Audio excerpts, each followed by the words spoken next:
आजा आजा। अरे आजा। आज पढ़ते हैं C3 पाथवे, जिसको केल्विन साइकिल भी कहते हैं।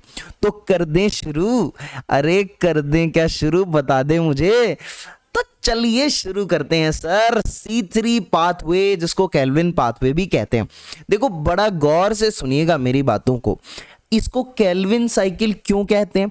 क्योंकि जिन्होंने साइंटिस्ट ने इस साइकिल को डिकोड करा था ना, उनका नाम है मेल्विन केल्विन, तो इसलिए इसको केल्विन साइकिल कह देते हैं। C3 पाथवे क्यों कहते हैं इसको? क्योंकि इसका जो फर्स्ट स्टेबल प्रोडक्ट बनता है ना इस साइकिल का, वो 3 कार्बन का होता है, जिसका नाम होता है PGA। ठीक है, क्या नाम होता है?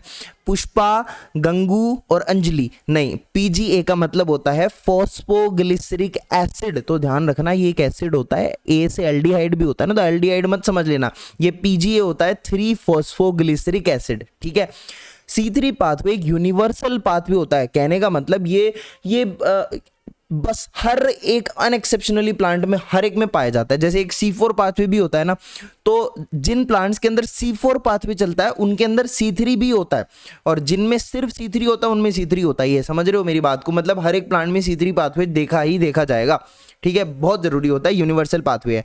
3 स्टेप में ये होता है। कौन सी 3 स्टेप? सबसे पहली स्टेप होती है कार्बोक्सिलेशन। कार्बोक्सिलेशन मतलब जो बाहर अपनी CO2 है उसको कैप्चर करना, ठीक है, उसका फिक्सेशन करना। तो सबसे पहले कार्बोक्सिलेशन होता है। दूसरे नंबर पे होता है उसका रिडक्शन। ठीक है, उसमें जो ऑक्सीजन वाले ग्रुप्स हैं हाइड्रोजन ऐड करेंगे, रिडक्शन करेंगे। ठीक है, क्योंकि हमें क्या करना है, CO2 से हमें उससे कार्बोहाइड्रेट बनाना है। ठीक है, तो सबसे पहली स्टेप हो गई कार्बोक्सिलेशन। दूसरी हम उसका रिडक्शन करेंगे। रिडक्शन करने के बाद में हमारे पास क्या बनेगा? कार्बोहाइड्रेट बनेगा। फिर उसके बाद में हम लोगों को रीजनरेशन करना रहेगा। देखो समझ आएंगी ये तीनों स्टेप जब मैं साइकिल आपको दिखाऊंगा।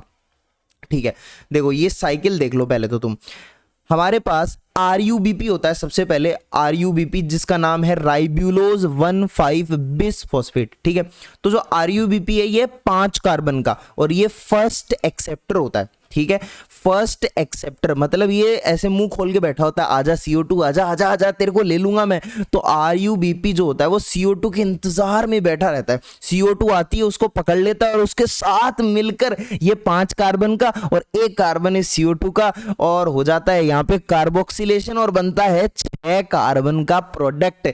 और ये 6 कार्बन का प्रोडक्ट कहाँ स्टेबल है? आजकल की लव स्टोरियां, लव लपाटा, ये अनस्टेबल है। 6 कार्बन का प्रोडक्ट है, अनस्टेबल है। ठीक है, तो अब क्या होगा? ब्रेकअप हो जाएगा। 6 कार्बन का है, अब ब्रेकअप होके तू तेरा 3 कार्बन और मैं मेरा, तू तेरा मैं मेरा, 3 कार्बन के 2 मॉलिक्यूल्स बनेंगे। किसके? PGA के। PGA क्या? वही फॉस्फोग्लिसरिक एसिड। तो मैंने क्या कहा था? ये स्टेबल प्रोडक्ट है। ये क्या है? Stable product. ऊपर मैंने कहा था कि ये अनस्टेबल है, और ये क्या है? स्टेबल प्रोडक्ट है। तो इसका यही तो नाम है। C3 साइकिल का फर्स्ट स्टेबल प्रोडक्ट 3 कार्बन का होता है, दैट इज PGA। ठीक है, तो यहां पर PGA के कितने मॉलिक्यूल्स बनते हैं? 2 मॉलिक्यूल्स बनते हैं इस 6 कार्बन के अनस्टेबल प्रोडक्ट के टूटने के बाद। समझ गया?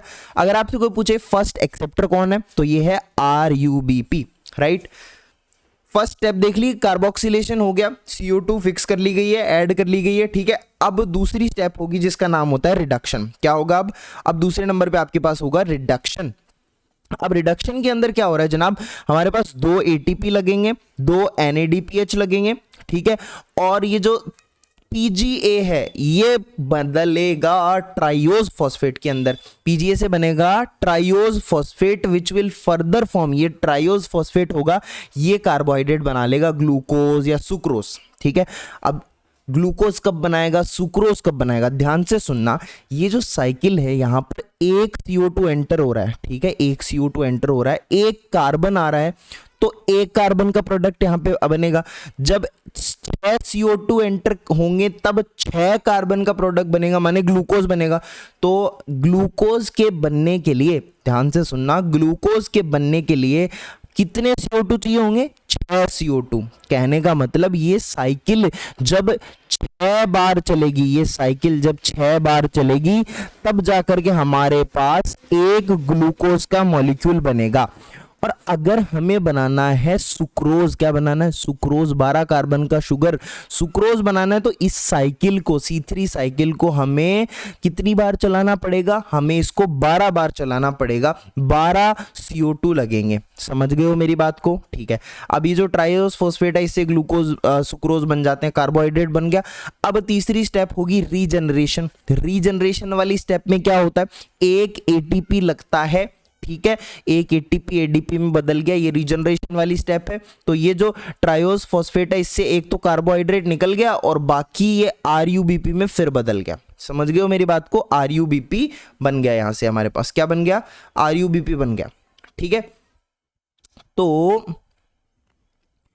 ये चीजें हो गई। रीजनरेशन होना जरूरी था क्योंकि हमें साइकिल, ये साइकिल है ना, तो साइकिल में चीजें रीजनरेट होंगी तभी तो साइकिल चलेगी। ठीक है, तो ये सारी की सारी चीजें हो गई। अब इसमें एनर्जेटिक्स की थोड़ी बात कर लेते हैं। देखो कार्बोक्सिलेशन एंटायरली फ्री है, कार्बोक्सिलेशन इज फ्री। ठीक है, रिडक्शन के अंदर पैसे लगेंगे, रिडक्शन के अंदर हमारे पैसे लगेंगे। रिडक्शन के अंदर क्या लगेगा जनाब, ये देखो थोड़ा सा मिट गया। जो रिडक्शन है यहां पर CO2 मॉलिक्यूल हमारे पास 2 ATP लगेंगे और 2 NADPH लगेंगे।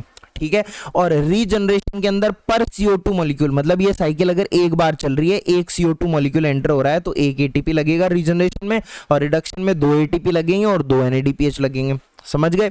ठीक है, अब अगर टोटल बात करें कि पूरी साइकिल के अंदर कितना खर्चा हो रहा है, 3 ATP लग रहे हैं पूरी साइकिल में और 2 NADPH लग रहे हैं। ठीक है, 3 ATP लग रहे हैं, 2 NADPH लग रहे हैं। और अगर हम बात करें कि हमें एक ग्लूकोज मॉलिक्यूल बनाना है, मैंने कहा था कि अगर हमें एक ग्लूकोज मॉलिक्यूल चाहिए तो 6 बार इस साइकिल को चलाना पड़ेगा। तो जो हमारा एक साइकिल के लिए एनर्जी की ये वैल्यूज आई, इसको मल्टीप्लाई बाय 6 कर दोगे तो हमारे पास आएगा कि अगर हमें एक ग्लूकोज मॉलिक्यूल बनाना है तो 18 ATP और 12 NADPH हमारे यहाँ पे लगेंगे। कितने? 18 ATP और 12 NADPH लगेंगे। तो स्वीट एंड सिंपल तरीके से हमने जो ये अपनी केल्विन साइकिल है इसको कर लिया है खत्म। ठीक है, आई होप आपको समझ आया होगा। वीडियो अच्छा लगा तो लाइक कर देना, चैनल सब्सक्राइब कर लेना, और बहुत सारे छोटे छोटे टॉपिक्स आपको ऐसे मिलते जाएंगे। ठीक है, तो मिलते हैं नेक्स्ट वीडियो में। Till then take care, bye bye.